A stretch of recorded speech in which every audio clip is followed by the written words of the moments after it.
السلام عليكم خاوتي، وان شاء الله كامل تكونوا بخير. خاوتي اللي ماهوش مشترك معنا في القناة يشترك، وما تنسوش تدعمونا بجامل الفيديو.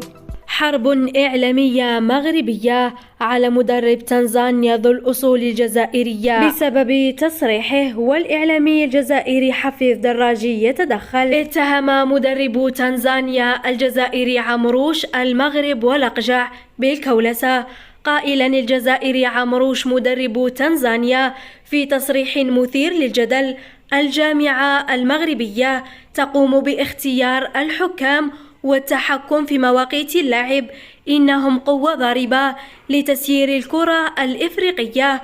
بعد تصريحه القوي في الندوة الصحفية، هاجم الإعلام المغربي مدرب تنزانيا ذو الأصول الجزائرية، ليخرج الدراجي قائلا: لماذا كل هذا من أبواق المغرب؟ عمروش قال الحقيقة فقط، ما رأيكم أنتم؟